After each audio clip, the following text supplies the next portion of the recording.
Durante uma ligação rápida, meu pai perguntou se a mesada que ele enviava era suficiente. Houve um silêncio longo demais. Respirei fundo e respondi algo que mudaria tudo. Pai, eu nunca recebi mesada nenhuma. Meu nome é Ethan Miller, tenho 20 anos e moro em Chicago há pouco mais de 5 meses. Ou melhor, sobrevivo aqui. Nasci e cresci em Springfield, Illinois, em uma casa grande demais para apenas 3 pessoas. Meu pai é engenheiro civil e trabalha em grandes projetos rodoviários pelo estado. Minha mãe nunca trabalhou fora. Sempre cuidou da casa, das contas e de mim. Cresci ouvindo que eu precisava estudar, me formar, ser alguém melhor do que eles conseguiram ser. E eu acreditei nisso com tudo o que tinha. Passei o último ano do ensino médio inteiro obcecado com vestibulares. Dormia tarde, acordava cedo, recusava festas, viagens e qualquer coisa que não envolvesse livros. Quando finalmente recebi a carta de aprovação para o curso de engenharia biomédica em uma universidade renomada de Chicago, senti que todo o sacrifício tinha valido a pena. Meu pai chorou quando leu a carta. Minha mãe disse que sempre soube que eu conseguiria.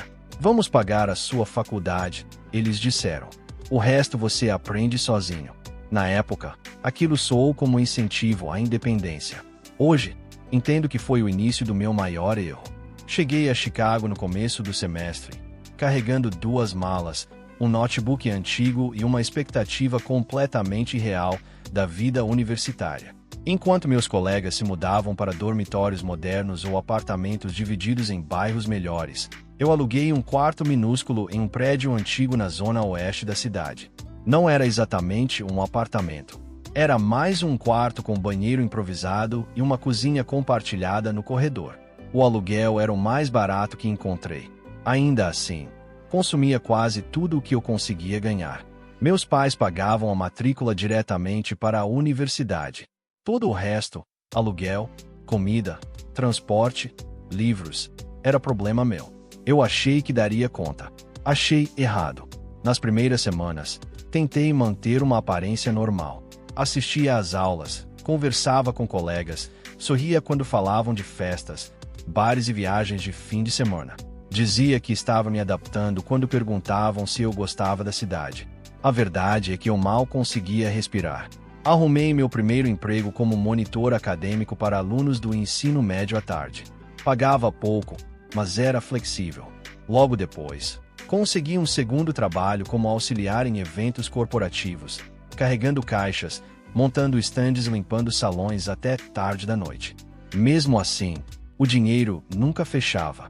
Troquei de emprego várias vezes até conseguir um turno fixo em uma lanchonete 24 horas, onde trabalhava de madrugada nos fins de semana.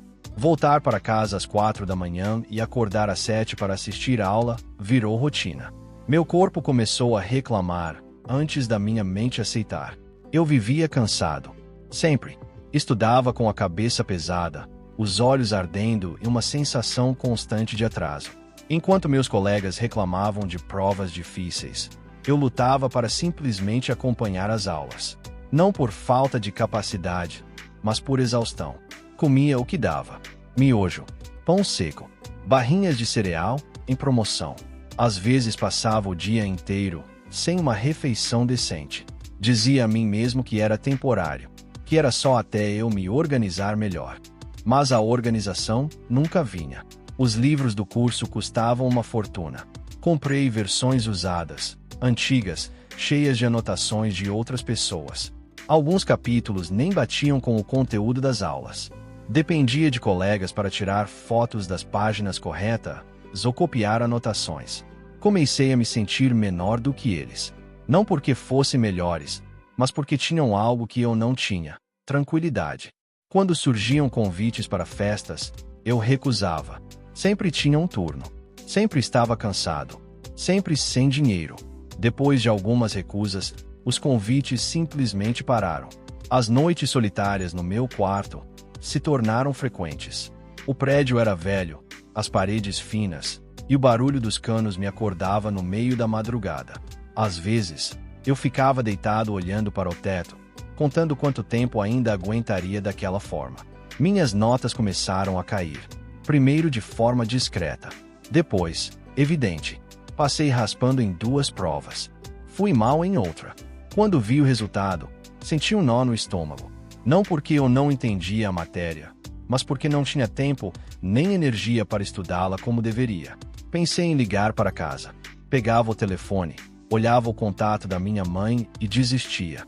Ela sempre dizia que estava tudo sob controle, que meu pai trabalhava demais, que as contas estavam apertadas. Não queria parecer ingrato, nem fraco. Até que uma noite, durante uma videochamada com meus pais, tudo saiu do controle. Meu pai parecia relaxado, sentado no sofá da sala de casa, ainda usando a camisa social do trabalho. Conversávamos banalidades quando ele perguntou, quase sem pensar: "A mesada que a gente manda está sendo suficiente aí?" Meu coração disparou. Olhei para a tela, depois para o chão, depois de volta para ele. Minha mãe ficou imóvel ao lado, com um sorriso tenso demais. "Mesada?" perguntei, sentindo a garganta secar. "É? O dinheiro mensal." Ele respondeu. "Dá para se virar com isso." Houve um silêncio pesado. Minha mãe me encarava agora. Seus olhos pediam algo que eu não entendi de imediato. "Pai." Comecei devagar. "Eu nunca recebi mesada nenhuma." O sorriso dele desapareceu. "Como assim?" Minha mãe desviou o olhar. E naquele instante, sem saber, eu tinha acabado de abrir a porta para uma verdade que mudaria completamente minha vida. E a deles. O silêncio depois da minha resposta foi ensurdecedor. Meu pai franziu a testa, como se estivesse tentando processar algo que simplesmente não fazia sentido. Ele sempre foi um homem lógico, acostumado a números, prazos e projetos concretos. Aquela informação não se encaixava em nenhum dos cálculos que ele acreditava ter feito. "Isso não é possível", ele disse por fim. "Nós combinamos isso antes de você se mudar." Minha mãe pigarreou ao meu lado da tela, ajeitando o cabelo, evitando olhar diretamente para mim ou para ele. "Talvez o Ethan esteja confundindo", ela disse, rápido demais. "Você sabe como ele sempre foi, orgulhoso. Talvez não tenha percebido." Senti uma pontada no peito. Não era orgulho, era sobrevivência. "Mãe", falei com cuidado, "eu sei exatamente quanto entra e quanto sai da minha conta todo mês. Nunca entrou dinheiro nenhum além do que eu ganho trabalhando." Meu pai se virou lentamente para ela. "Você não estava fazendo as transferências." Ela demorou alguns segundos para responder. "Tempo demais." "Eu achei que não fosse necessário", disse finalmente. "A matrícula já é cara o suficiente.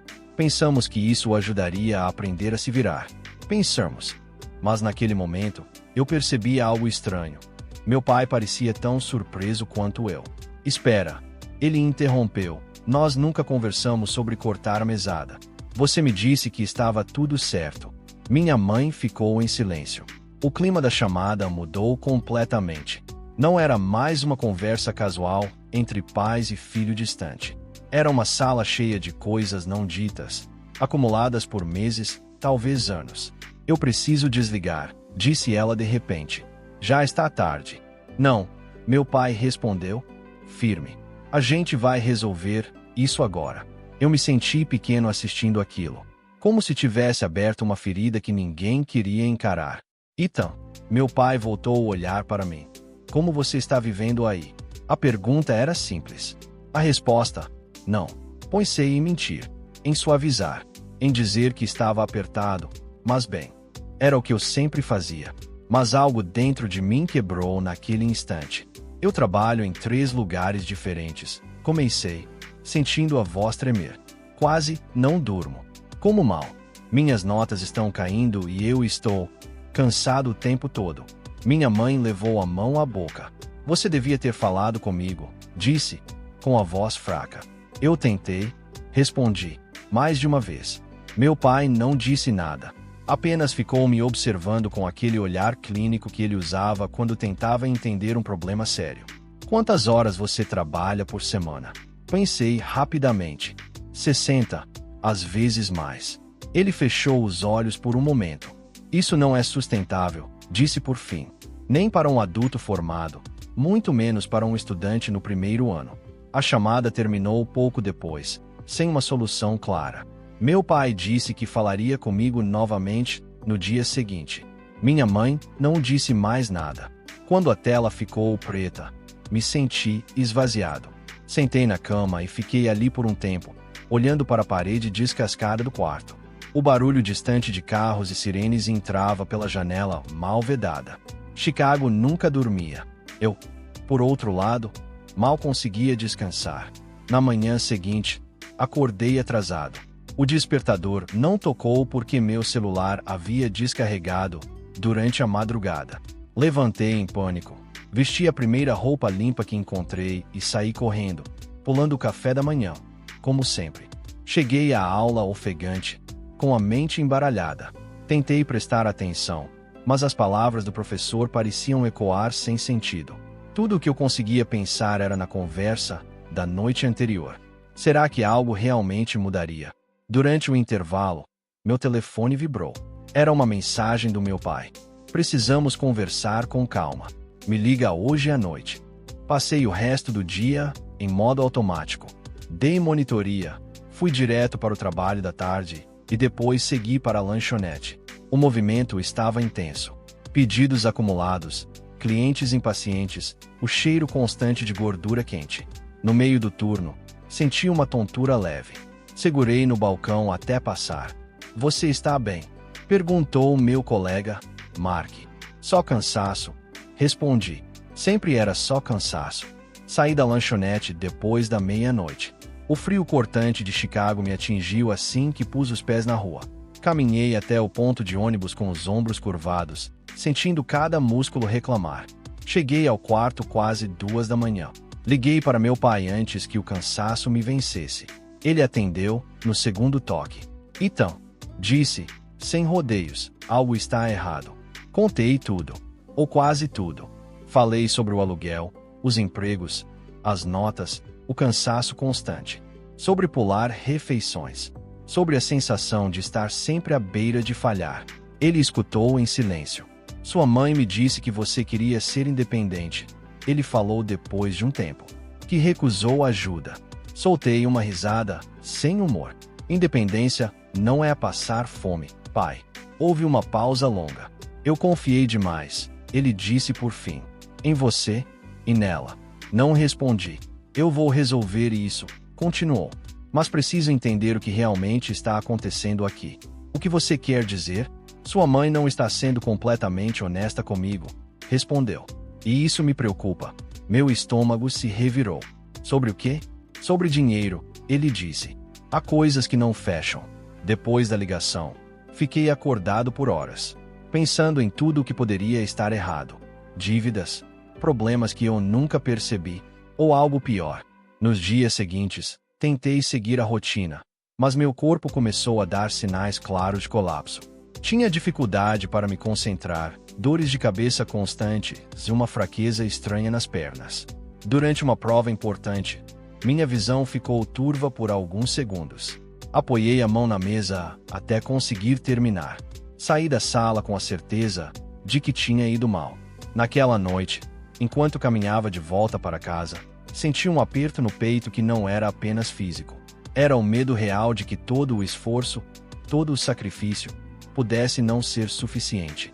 Parei na calçada e respirei fundo, tentando controlar a ansiedade.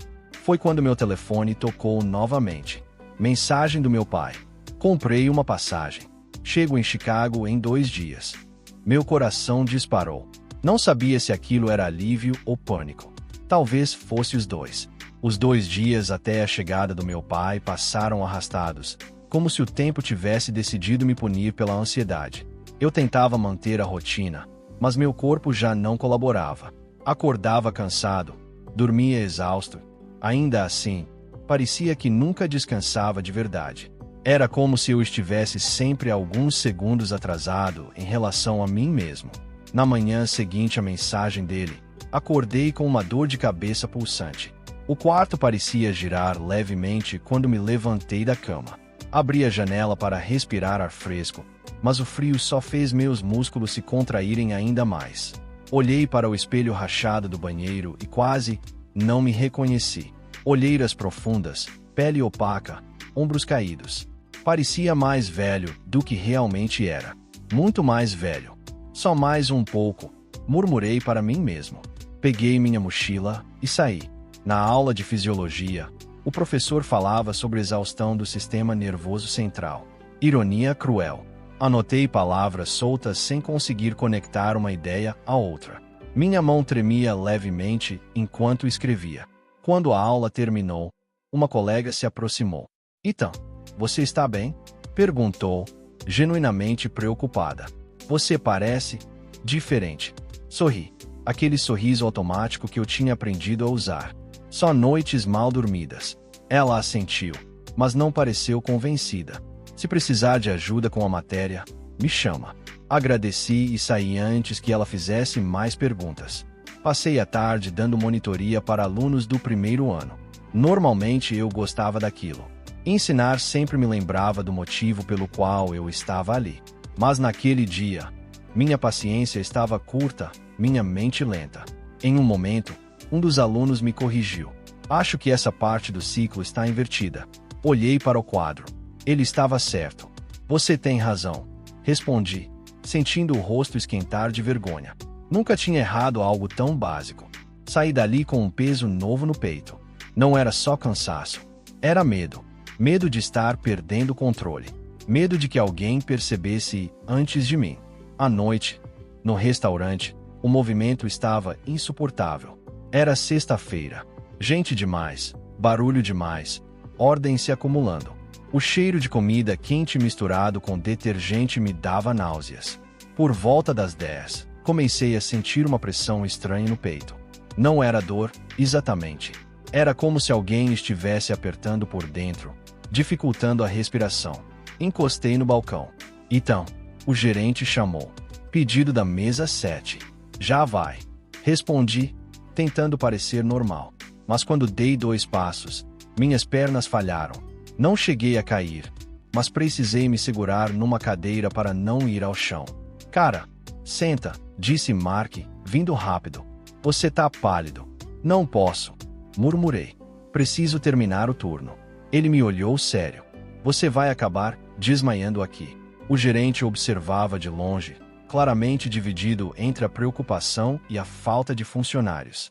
Vai ao banheiro, disse ele finalmente. Lava o rosto. Se não melhorar, você vai embora. No banheiro apertado, me inclinei sobre a pia. Respirei fundo várias vezes, tentando controlar o tremor nas mãos. Quando levantei o rosto, vi meus olhos avermelhados, quase vidrados.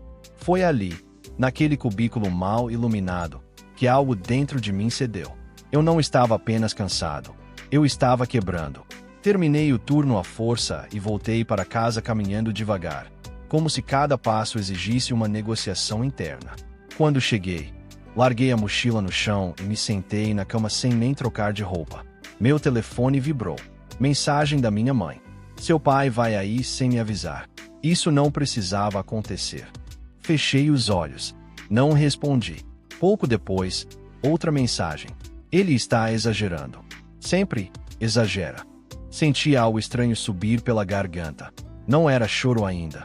Era raiva contida. Exagerando. 3 empregos. Quase nenhuma comida. Provas indo mal. Crises de tontura.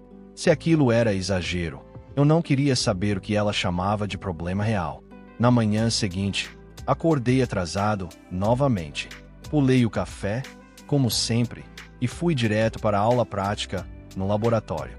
Vestir o jaleco branco costumava me dar uma sensação de propósito. Naquele dia, parecia pesado demais. Durante uma atividade, senti o chão se afastar por um segundo. Minha visão escureceu nas bordas. Então, alguém chamou. Quando dei por mim, estava sentado numa cadeira, com um copo de água na mão. Você quase caiu, disse o monitor. Vou avisar o professor. Não precisa, respondi rápido. Já passou, mas não tinha passado. O professor se aproximou, mesmo assim. Você não parece bem, disse. Sério. Está se alimentando direito? Hesitei. Sim. Quer dizer, mais ou menos. Ele suspirou. Isso não é brincadeira. Você não pode cuidar de outros corpos se não cuida do seu. Assenti em silêncio.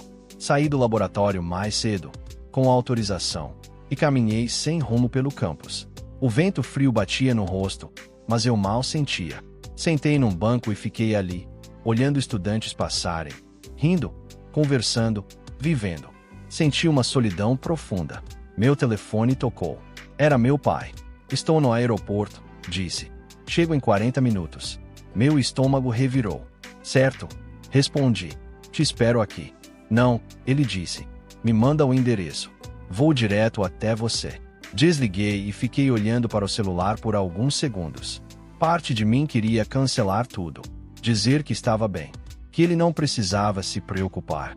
Mas outra parte, mais cansada, mais honesta, estava aliviada. Voltei para casa e tentei arrumar o quarto. Não havia muito o que fazer. Minhas coisas cabiam em poucos espaços. Ainda assim, endireitei a cama, joguei fora embalagens vazias, abri a janela para disfarçar o cheiro de mofo. Quando a campainha tocou, meu coração disparou. Abri a porta. Meu pai estava ali, com uma mochila nas costas e uma expressão que misturava preocupação e choque. Seus olhos percorreram o quarto em segundos. É aqui que você mora? Perguntou, baixo. É? Respondi. Ele entrou devagar, como se estivesse pisando em algo frágil. Tocou a parede, observou as manchas escuras no canto. Isso é mofo. Eu sei. Ele se virou para mim. Você não podia continuar aqui. Era o que eu podia pagar. Houve um silêncio pesado. Então ele me puxou para um abraço. Um abraço forte, protetor, diferente de tudo o que eu sentia há meses. E, pela primeira vez em muito tempo, eu não resisti. Encostei a testa no ombro dele e deixei as lágrimas caírem, silenciosas, sem força para contê-las. Eu tentei, murmurei. Juro que tentei. Ele apertou mais. Eu sei, disse. E sinto muito por não ter visto antes. Ficamos assim por alguns segundos, até que ele se afastou e me olhou com atenção. Você perdeu peso. Um pouco. Está comendo o suficiente? Não respondi. Ele não insistiu. Apenas assentiu, como quem já sabia a resposta. Vamos conversar, disse. Tudo. Sem mentiras. Sentei na cama. Ele puxou a única cadeira. Sua mãe escondeu coisas de mim. Começou. E você acabou pagando o preço. Meu peito apertou. Que tipo de coisas? Ele respirou fundo. Dívidas. Movimentações estranhas. Aposto que não foi só descuido. A palavra ficou suspensa no ar. Apostas. Naquele momento, algo fez sentido. As desculpas vagas. As negativas constantes. O silêncio. Ela tem um problema? Perguntei. Ele fechou os olhos por um instante. Sim, respondeu. E precisamos lidar com isso. Mas primeiro, você. Olhou-me firme. Chega de 3 empregos. Chega de sobreviver. Você veio aqui para estudar, não para se destruir. Senti um peso sair dos ombros, mesmo sem saber como tudo se resolveria. Pela primeira vez em meses, alguém estava assumindo parte da carga. Vamos ajeitar isso, ele disse. Um passo de cada vez. E, naquele instante, eu soube que algo finalmente tinha mudado. Meu pai ficou em silêncio por alguns segundos depois de dizer que minha mãe tinha um problema. Não foi um silêncio vazio.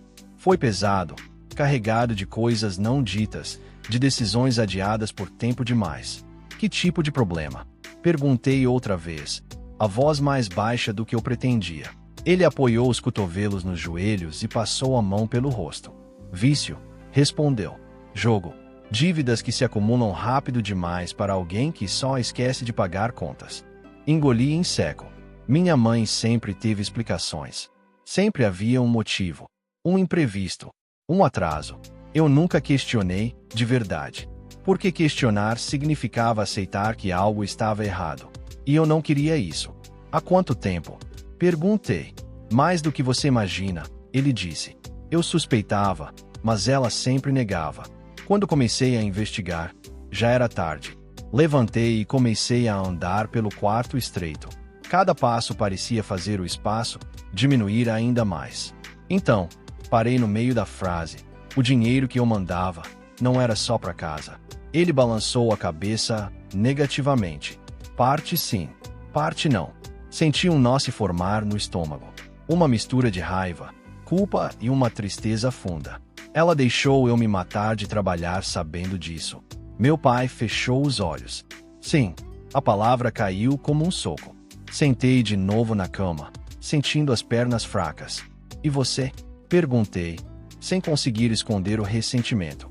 Por que não me contou antes? Ele demorou a responder. Porque eu achei que podia resolver sozinho, disse por fim. Porque eu achei que proteger você era aguentar tudo calado. Ele me encarou. Eu errei. Não respondi. Não tinha forças para isso. Naquela noite, meu pai insistiu em preparar alguma coisa para comermos. Era pouco. O que havia na geladeira mal dava para 2 pessoas. Ainda assim, ele improvisou um macarrão simples, quase sem molho. Você não pode continuar se alimentando assim, disse enquanto mexia a panela. Seu corpo está pedindo socorro. Assenti, mas não comi muito. A comida parecia pesada demais. Depois, sentamos lado a lado na cama. Ele abriu o notebook e começou a fazer contas. Primeiro, disse, vamos reduzir seus gastos imediatos. Segundo, você vai sair desse apartamento. Eu não posso simplesmente sair. Respondi, tenho contrato. Contratos podem ser negociados, ele disse. Saúde não. Na manhã seguinte, acordei com o som de mensagens chegando no meu celular. Eram da minha mãe. Seu pai apareceu aí do nada. Ele não tinha esse direito. Não conte mentiras sobre mim. Meu peito se apertou. Ela sabe que você está aqui. Perguntei. Sabe? Respondeu meu pai, sem tirar os olhos do café que preparava. E está furiosa. Ela vai dizer que eu exagerei, que inventei coisas. Ele virou-se para mim. Ela já fez isso antes. Houve um silêncio desconfortável. Você quer falar com ela? Ele perguntou. Olhei para o telefone sobre a mesa. As mensagens piscavam. Não agora. Ele assentiu. Saímos juntos naquele dia. Fomos à universidade conversar com a coordenação. Meu pai explicou parte da situação, sem entrar em detalhes desnecessários. O coordenador ouviu com atenção. Burnout acadêmico não é incomum, disse ele. Mas o seu caso é sério. Conseguimos um afastamento temporário de algumas atividades e a indicação de um acompanhamento psicológico pelo campus. Enquanto ele falava, senti uma mistura estranha de alívio e vergonha. Alívio por finalmente alguém reconhecer que eu não estava bem. Vergonha por precisar disso. Na saída, meu pai colocou a mão no meu ombro. Isso não é fracasso, disse. É sobrevivência. À tarde, fomos resolver o apartamento. Conversamos com o proprietário, que inicialmente se mostrou resistente. Mas quando meu pai mencionou questões de saúde e mostrou documentos médicos que ele havia conseguido naquela mesma manhã, o tom mudou. Podemos encerrar o contrato, disse o homem. Mas preciso de um mês. Vamos dar um jeito, respondeu meu pai. No caminho de volta, recebi uma ligação da minha mãe. Atendi. Você virou meu pai contra mim. Ela disse, sem cumprimentos. Eu contei a verdade. Respondi, cansado demais para discutir. Você sempre exagera, ela retrucou. Sempre foi dramático. Fechei os olhos. Mãe, eu quase desmaiei várias vezes. Estou doente. Isso é coisa da sua cabeça. Meu pai estendeu a mão, pedindo o telefone. Hesitei, mas entreguei. Chega, ele disse, firme. Você não vai mais manipular a situação. O Ethan não vai mais sustentar seus problemas. Você não manda em mim. Ela gritou do outro lado. Mando no que eu permito, respondeu ele. E isso acabou. Desligou. Fiquei em silêncio, tentando processar o que tinha acabado de acontecer. Ela vai ficar sozinha, murmurei. Não, ele disse. Ela vai ter que encarar as consequências. Isso é diferente. Naquela noite, dormi profundamente pela primeira vez em meses. Sem despertador, sem ansiedade, sem a sensação constante de que algo estava prestes a dar errado. Nos dias seguintes, comecei a perceber o quanto meu corpo estava realmente esgotado. Dormia mais de 10 horas e ainda acordava cansado. Sentia dores musculares sem motivo. Às vezes, simplesmente sentava no chão e ficava ali, sem energia para levantar. O psicólogo do campus foi direto. Você viveu em estado de alerta por muito tempo, explicou. Seu sistema não sabe mais relaxar. E como eu conserto isso? Perguntei. Com tempo, respondeu. E com limites? Limites. Uma palavra simples, mas que eu nunca tinha aprendido a usar. Meu pai passou a me acompanhar em quase tudo. Levava comida, ajudava com burocracias. Às vezes, apenas sentava comigo em silêncio. Você não precisa ser forte o tempo todo, ele dizia. Uma tarde, enquanto organizávamos minhas coisas, encontrei uma caixa antiga. Dentro, cartas que eu tinha escrito para minha mãe anos atrás, quando ainda acreditava que tudo se resolvia com esforço. Prometo ajudar mais, li em voz alta. Vou trabalhar nas férias. Meu pai suspirou. Você não era o adulto ali? Disse. Nunca foi. Senti um aperto no peito. Eu só queria ajudar. Eu sei. No fim da semana, meu pai me deu uma notícia. Vamos mudar seus planos, disse. Você vai ficar comigo por um tempo. Voltar para casa. Voltar para um lugar seguro. Olhei ao redor do quarto apertado. As paredes manchadas. O ar pesado. Talvez seja o que eu precise. Não é talvez, ele disse. É. Naquela noite, arrumei minhas coisas com mais calma do que nunca. Não havia pressa. Não havia medo. Antes de dormir, recebi uma última mensagem da minha mãe. Quando você precisar de mim, não estarei mais aqui. Olhei para a tela por alguns segundos. Não respondi. Desliguei o celular. E, pela primeira vez, escolhi a mim mesmo. A mudança aconteceu mais rápido do que eu imaginava. Em menos de uma semana, eu já não estava mais em Chicago. Meu pai insistiu para que eu não voltasse sozinho de ônibus. Comprou a passagem de avião e fez questão de me acompanhar até o embarque. Durante o trajeto até o aeroporto, quase não falamos. Não por falta de assunto, mas porque algumas conversas só acontecem quando a poeira baixa. No avião, olhei pela janela enquanto a cidade ficava pequena lá embaixo. Chicago tinha sido, ao mesmo tempo, o meu sonho e o meu limite. O lugar onde eu quis provar que conseguia, e onde quase me perdi tentando. Cheguei à casa do meu pai, no fim da tarde. A mesma casa de sempre. Fachada simples, jardim bem cuidado, cheiro familiar de madeira e café recém-passado. Tudo ali parecia estável. Uma palavra que eu não sentia havia muito tempo. Seu quarto está do mesmo jeito, ele disse, pegando minha mala. Só tirei umas caixas. Entrei devagar, como se estivesse invadindo um espaço que não era mais meu. Mas era. A cama, a estante com livros antigos, o pôster torto de um filme que eu gostava aos 15 anos. Tudo me lembrava de uma versão de mim que ainda acreditava que o mundo era mais simples. Na primeira noite, acordei assustado por volta das 3 da manhã. O corpo em alerta, como se eu tivesse esquecido algo importante. Levei alguns segundos para lembrar onde estava. Respirei fundo. Não havia turno noturno. Não havia prova no dia seguinte. Não havia contas urgentes para pagar. Mesmo assim, o sono demorou a voltar. Nos dias seguintes, meu pai manteve uma rotina quase terapêutica. Café da manhã juntos. Caminhada curta no bairro. Almoço em horários normais. Nada de exageros, nada de cobranças. Seu corpo precisa reaprender o básico, ele dizia. Eu achava que seria fácil. Não foi. Descansar, descobri, também dói. No terceiro dia, recebi um e-mail da universidade. A coordenação confirmava oficialmente meu afastamento temporário e sugeria um plano de retorno gradual no semestre seguinte. Li a mensagem várias vezes. Eu devia me sentir aliviado, disse ao meu pai. Mas só sinto vazio. Porque sua identidade ficou presa ao esforço, ele respondeu. Quando o esforço para, você não sabe quem é.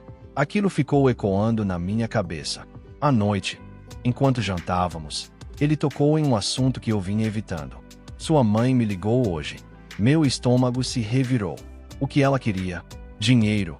Ele respondeu, direto. Disse que estava desesperada. E você? Disse não. Fiquei em silêncio. Ela chorou. Ele continuou. Disse que você a abandonou. Engoli em seco. Eu não abandonei ninguém. Falei. Mais para mim do que para ele. Eu sei, ele respondeu. mas ela vai tentar fazer você acreditar nisso. Naquela noite, sonhei com ela. Estava sentada à mesa da cozinha, me olhando com uma expressão que eu conhecia bem, de decepção silenciosa. Acordei suado, com o coração acelerado. Comecei a terapia na semana seguinte. A psicóloga era calma, observadora. Não fazia muitas perguntas no início. Apenas me deixava falar. Contei sobre o trabalho excessivo, sobre a culpa constante, sobre a sensação de que, se eu parasse, tudo desmoronaria. Quem colocou isso em você? Ela perguntou. Pensei um pouco. Eu acho que eu mesmo. Ela inclinou a cabeça. E antes disso, demorei mais para responder. Minha mãe. As sessões começaram a revelar coisas que eu nunca tinha nomeado. Pequenas frases da infância. Comparações. O medo de decepcionar. A ideia de que amor vinha condicionado ao quanto eu ajudava. Isso tem nome, ela disse em uma das sessões. Parentificação. A palavra soou estranha. Você foi colocado no papel de adulto cedo demais, explicou. E aprendeu que seu valor vinha da utilidade. Saí da consulta com a cabeça pesada, mas estranhamente clara. Alguns dias depois, meu pai me chamou para conversar. Recebi uma ligação do banco, disse. Sua mãe está com uma dívida considerável. Quanto? Ele me disse o valor. Senti o ar sair dos meus pulmões. Isso é mais do que eu ganhei em 2 anos. Eu sei. E ela quer que eu ajude? Ela espera, ele respondeu. Sempre esperou. Passei a tarde inteira andando de um lado para o outro no quintal, pensando, lembrando de cada vez que enviei dinheiro, achando que estava ajudando a família.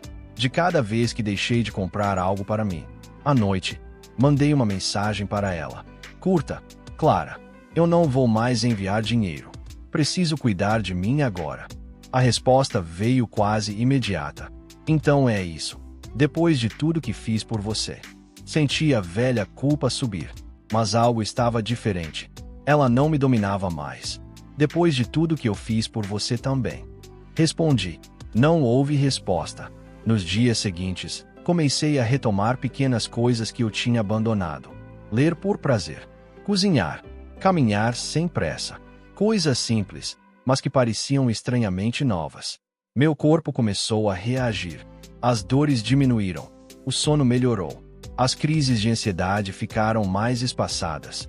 Uma tarde, enquanto organizava alguns papéis antigos, encontrei meu primeiro contrato de trabalho. Eu tinha 16 anos. Você lembra disso? Mostrei ao meu pai. Ele franziu a testa. Você mentiu sua idade. Para ajudar em casa. Respondi. Ele fechou os olhos por um instante. Eu falhei com você, disse, com a voz baixa. Eu devia ter percebido antes. Você está aqui agora, respondi. Isso conta. Ele sorriu, triste. Na semana seguinte, recebi outra mensagem da minha mãe. Desta vez, diferente. Estou indo atrás de ajuda. Li várias vezes. Você acredita? Perguntei ao meu pai. Eu acredito que ela esteja com medo, respondeu. O resto, só o tempo dirá. Não respondi a mensagem. Não por raiva, mas porque aprendi que nem toda porta precisa ser aberta imediatamente. Pela primeira vez em muito tempo, comecei a pensar no futuro sem pânico. Talvez voltar para a universidade. Talvez mudar de área. Talvez simplesmente viver. Naquela noite, antes de dormir, escrevi algo no bloco de notas do celular. Eu não sou responsável por consertar tudo, só por cuidar do que é meu. E, pela primeira vez, aquela frase não soou como egoísmo, soou como liberdade. As semanas seguintes foram estranhamente silenciosas. Não houve novas mensagens dramáticas, nenhuma ligação chorosa no meio da madrugada, nenhuma cobrança disfarçada de preocupação. O silêncio da minha mãe era algo novo. Por isso mesmo, inquietante. Às vezes, o silêncio também é uma estratégia, disse a psicóloga, quando mencionei isso na sessão. Estratégia de quê? De ver se você volta por conta própria. Aquilo fez sentido demais. Passei a observar melhor minhas próprias reações. Toda vez que o celular vibrava, meu corpo reagia antes da mente. Ombros tensos, respiração curta. Um reflexo condicionado por anos de urgência emocional. Você aprendeu a viver em estado de alerta, explicou ela.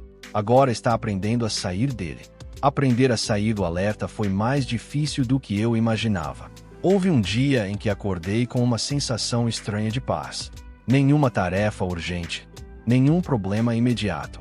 E, mesmo assim, senti culpa, como se estivesse fazendo algo errado por estar bem.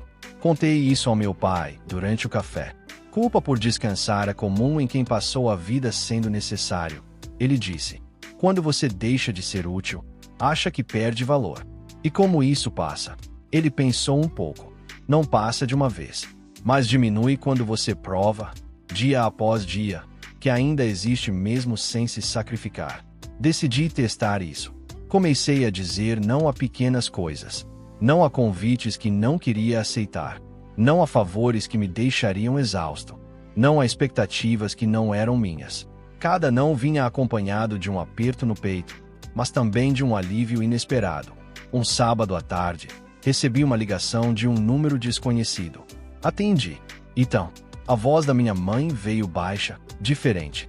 Sou eu. Eu estou no grupo de apoio, ela disse, para jogadores compulsivos. Fiquei em silêncio. Não estou pedindo nada, continuou. Só achei que você deveria saber. Obrigado por avisar, respondi. É só isso?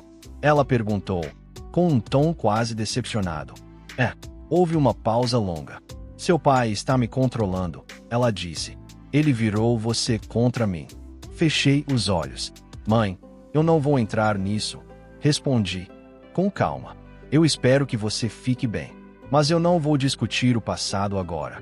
Você mudou, ela disse. Sim, concordei. Mudei. Desliguei com as mãos tremendo levemente. Não por medo, mas por algo novo, firmeza. Na terapia, contei sobre a ligação. Você percebe o que fez? Perguntou a psicóloga. Desliguei, sem pedir desculpa. Ela sorriu. Você colocou um limite, sem agressividade. Isso é maturidade emocional. A palavra soou estranha aplicada a mim. Maturidade sempre tinha sido sinônimo de aguentar, não de escolher. Enquanto isso, meu pai começou a reorganizar a própria vida. Cancelou cartões conjuntos. Refez orçamentos. Pela primeira vez em anos, falava de dinheiro sem tensão. Eu também estava viciado. Ele confessou uma noite. Viciado em manter tudo funcionando. Olhei para ele, surpreso. Às vezes, quem salva também está preso, ele completou. Aquilo me fez pensar em quantas vezes eu tinha confundido amor com sacrifício. Uma tarde, encontrei um antigo colega da escola no mercado. Conversamos rapidamente. Você sumiu, ele disse. Ouvi dizer que estava estudando fora. Estava, respondi, mas dei um tempo. Coragem, ele comentou. Muita gente se perde tentando provar alguma coisa. Sorri sem responder. Pela primeira vez, não senti necessidade de explicar nada. As semanas viraram meses. Meu corpo começou a responder de verdade. Ganhei um pouco de peso. As olheiras diminuíram. Minha mente, antes sempre acelerada, começou a desacelerar. Comecei a correr de manhã. Nada intenso. Apenas o suficiente para sentir o corpo vivo. Em uma dessas corridas, parei no meio do parque e fiquei observando as pessoas. Crianças brincando, casais caminhando, gente vivendo sem urgência. Percebi o quanto eu tinha passado anos apenas sobrevivendo. Um dia, a universidade entrou em contato novamente. Queriam discutir meu retorno no semestre seguinte. Não precisa decidir agora, disse o coordenador. Queremos que volte inteiro, não apenas presente. Desliguei a chamada com um nó na garganta. E se eu não voltar? Perguntei ao meu pai naquela noite. Então você não volta, ele respondeu. Seu valor não está nisso. E se eu decepcionar todo mundo? Quem é todo mundo? Pensei um pouco. Acho que ninguém específico. Ele sorriu. Recebi outra mensagem da minha mãe algumas semanas depois. Mais curta. Estou há 60 dias sem jogar. Li várias vezes. Respondi apenas. Espero que continue. Sem promessas. Sem reaproximação forçada. Sem salvamento. Na terapia, falei sobre isso. Você está aprendendo algo essencial, disse a psicóloga. A diferença entre apoiar e se anular. Ainda me sinto egoísta às vezes. Egoísmo machuca o outro. Limite protege você. Essa frase ficou comigo. Naquele mês, fiz algo simbólico. Abri uma conta bancária nova. Só minha. Sem históricos antigos. Sem associações. Quando recebi o cartão, segurei-o por alguns segundos antes de guardar. Era apenas um objeto, mas representava algo maior. Autonomia, sem culpa. Uma noite, sentado na varanda com meu pai, perguntei algo que vinha me incomodando. Você acha que ela vai mudar de verdade? Ele respirou fundo. Eu acho que isso não é mais sua pergunta para responder. Assenti. Pela primeira vez, entendi que crescer não era carregar mais peso. Era aprender o que não me pertencia. Antes de dormir, escrevi no mesmo bloco de notas. Nem todo mundo que eu amo precisa ser salvo por mim. Fechei o celular. E, naquela noite, dormi sem sonhos. O dia em que eu finalmente entendi que algo tinha mudado foi estranhamente comum. Acordei cedo, como vinha fazendo nos últimos meses. Preparei café, abri a janela e deixei o ar frio entrar. Nenhuma mensagem urgente. Nenhuma cobrança invisível. Nenhuma sensação de que eu estava atrasado para salvar alguém. Só silêncio. E, pela primeira vez, ele não doeu. Meu pai estava sentado à mesa, lendo o jornal impresso, um hábito antigo que ele retomara depois da separação definitiva. Ele parecia mais leve, mais velho também, de um jeito honesto. Dormiu bem? Perguntou. Dormi, respondi. Sem pesadelos. Ele sorriu. Isso é novidade. Era mesmo. Naquela semana, eu tinha uma decisão para tomar. A universidade aguardava minha resposta final. Voltar, trancar por mais um tempo ou desistir de vez. Durante anos, eu teria decidido pensando em como isso afetaria os outros. Minha mãe, meu pai, a imagem de filho promissor que sustentava expectativas alheias. Dessa vez, tentei algo diferente. Decidi pensando em mim. Caminhei até o parque onde costumava correr. Sentei num banco e observei as folhas secas no chão. Pensei em quem eu era antes de tudo desmoronar. Pensei em quem eu tinha sido enquanto tentava segurar o mundo nas costas. E pensei em quem eu estava me tornando agora. Percebi algo incômodo. Eu não sabia exatamente quem eu era sem o papel de salvador. E, estranhamente, isso não me assustou. Era um espaço em branco. E espaço em branco não é vazio, é possibilidade. Voltei para casa e escrevi um e-mail curto para a universidade. Aceito retornar no próximo semestre, em carga reduzida. Obrigado por respeitarem meu tempo. Enviei antes que a dúvida me sabotasse. Quando contei ao meu pai, ele assentiu. Parece uma escolha sua, disse. É, respondi. Pela primeira vez. Naquele mesmo dia, recebi uma mensagem inesperada da minha mãe. O grupo sugeriu que eu te escrevesse uma carta. Não para pedir nada, só para assumir. Demorei horas para responder. Não porque não sabia o que dizer, mas porque estava aprendendo que nem toda mensagem precisa de resposta imediata. À noite, escrevi apenas. Se quiser escrever, eu leio. A carta chegou uma semana depois, pelo correio. Envelope simples. Letra tremida. Sentei no sofá com o coração acelerado. Parte de mim ainda esperava manipulação, culpa, pedidos disfarçados. Mas não foi isso que encontrei. Ela escreveu sobre a infância dela, sobre como aprendeu a mentir cedo, sobre o primeiro jogo, o primeiro ganho, a primeira queda. Escreveu sobre vergonha, sobre medo, sobre como confundia controle com amor. Em nenhum momento pediu dinheiro. Em nenhum momento pediu perdão. Em nenhum momento me colocou como responsável. No final, apenas uma frase. Se um dia você quiser me conhecer de novo, sem papéis antigos, eu estarei aqui. Se não, eu entendo. Dobrei a carta com cuidado. Chorei. Não de alívio total. Não de reconciliação mágica. Chorei por algo mais simples e mais raro. Honestidade tardia. Contei isso à psicóloga. E o que você sentiu? Ela perguntou. Tristeza? Respondi. Mas não culpa. Ela sorriu. Então você está curando. Meses se passaram. Voltei à universidade aos poucos. Menos disciplinas, mais pausas. Descobri que eu aprendia melhor quando não estava em modo sobrevivência. Meu pai começou a viajar. Pequenas viagens, nada extravagante. Ele dizia que estava aprendendo a gastar com vida, não com problemas. Às vezes, conversávamos sobre minha mãe. Sem raiva, sem expectativa. Ela continuava no grupo. 6 meses limpa. Depois 9. 1 ano. Nunca pediu dinheiro. Nunca pediu ajuda. Nunca pediu que eu voltasse a ser quem eu era. Isso fez toda a diferença. Um dia, ela me ligou. Eu só queria te contar, disse, que consegui um emprego meio período.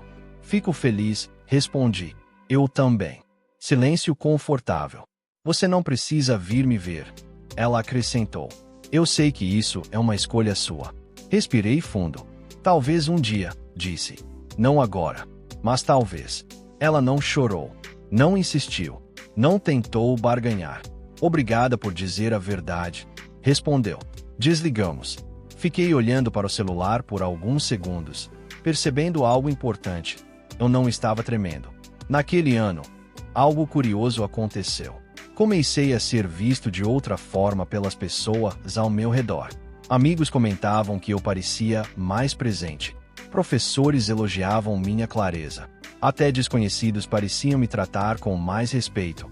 Levei um tempo para entender. Eu estava ocupando espaço sem pedir desculpas. Numa aula, um colega comentou: Você mudou desde o semestre passado. Mudei como?